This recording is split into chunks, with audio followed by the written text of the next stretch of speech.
Assalamu alaikum. My name is Rida Fatma and my supervisor is Dr. Mujibur Rahman. So the topic of my final year project is role of fractional calculus in ultraslow diffusion. So basically in this project, I have solved time fractional diffusion equations in unbounded and semi-infinite domain covering the cases of reflection and absorption. In many real-life processes, ultraslow diffusion occurs, which is not modeled perfectly. Using classical diffusions, the prediction fails and hence is a hazardous to the environment. So using these solutions and the MSDs, the mean square displacements, the new results, we can easily model the processes that are that exhibit ultra-slow diffusion. So starting off with fraction calculus, why is fraction calculus needed? Why cannot we solve the problem using calculus, classical calculus? So fractional calculus includes the differentiation and integrations of non-integer orders. It is used to model processes exhibiting anomalous diffusion. In this project, we have covered ultra-slow diffusion. So the classical model fails this is a classical diffusion equation. It fails for the ultra-slow process because there was in 2013 a phenomena occurred that in winter in Beijing, a huge cloud of smog was formed in the sky. So according to the classical diffusion models, it was predicted that it's gonna get cleared in 2 to 3 days, whereas it took longer. Because of the particles getting trapped and they get trapped into the smog and then very slowly diffuses through the environment, even in the upper air, or just gets trapped. So it was very real life example of ultra-slow diffusion. It took very long for the smoke to get cleared out. So here is where fraction calculus comes in action. We have used Hadamard fractional operator, which is integral operator. This is a Hadamard fractional integral. It limits from a to t and logarithmic. It has a logarithmic kernel, and it is defined on a domain from a to, the t is defined from a to b. And then we have Caputo-Hadamard fractional derivative. Basically, Caputo and Riemann dual is also a very important integrals and derivatives in fraction calculus. So combining the Caputo with Hadamard fractional derivative, we have the definition of Caputo-Hadamard fractional derivative, where beta is basically the fractional constant, which ranges from 0 to 1. In classical calculus, we have just the integers. Over here we have the order beta, which can have any non-integer value. So moving on, in ultra-slow diffusion, the mean square displacement, basically the spread of the particles, is said to be approximately equal to log t raised to the power beta, which I have proved as well that it is equal to 2k. K is the diffusion constant, log t raised to the power beta.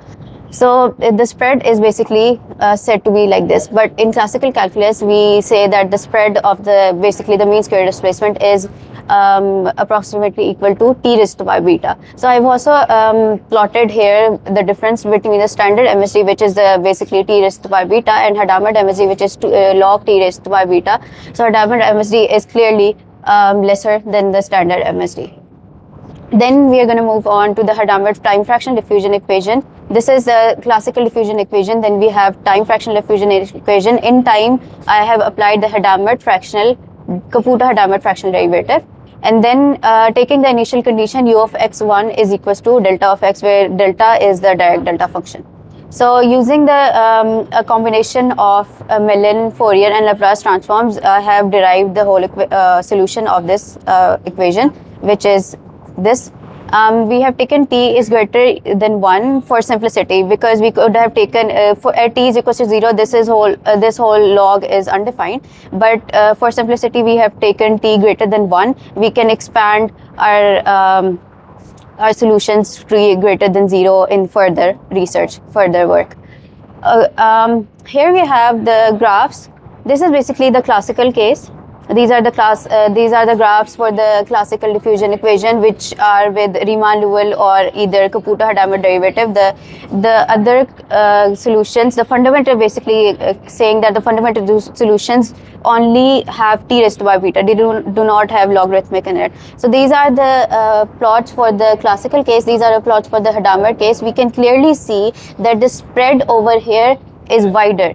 And in Hadamard case, the spread is slower, it's lesser. So it means that with respect to time, the spread is lesser, the spread is slower. So the particles are getting diffused slowly. We have taken different values of beta, and in each case, you can see that the spread is slower than over here, and here the standard case, the spread is faster. Next, this was the unbounded domain. Then we have the semi-infinite domain, in which I have covered the cases of reflection and absorption. So basically, in reflection case, we have the same initial condition as an unbounded case, but in boundary condition, we have the flux, which is equal to 0. So this is the solution that is derived. In this solution, we have an additional term getting added, basically because of the reflected particles that are reflected. So this term is added. In case of absorption, we have it's the same initial condition, and the boundary condition over here is u of 0 t is equal to 0. Basically, at x is equal to 0, there is no concentration. So the particles get absorbed at x is equal to 0, and basically ends up getting the concentration ends up getting 0, reaching 0. So over here, the additional term is getting subtracted. There is also a comparison graph. We can clearly see that this is a graph representing reflection, basically because at x is equal to 0, we have our boundary. Then when the particles are diffusing, they get reflected from the boundary. The reflected particles increase the concentration, and hence the graph then starts from a little higher concentration. So the particles reflected are shown over here. Whereas in the absorption case, we can see that clearly that x is equal to 0, that the concentration is getting nearly 0. So the particles at boundary at x is equal to 0, the particles are getting here and getting absorbed. So just very little concentration over here. Then we have Then I've also calculated the mean square displacements of reflection case and absorption case, which are these two equations. The big results, but were very beneficial in plotting. We have plotted all these three cases: unbounded case, the mean square displacement of unbounded case, the reflection case, and the absorption case. This line represents the mean square displacement of the reflected case, because obviously the particles increase, so the spread increases, and the mean square displacement is higher than the unbounded domain. In unbounded domain, we have just the particles diffusing here and there, but in reflection, the particles increases, and in absorption, as the particles get absorbed, so the mean square displacement is the lowest of all the cases.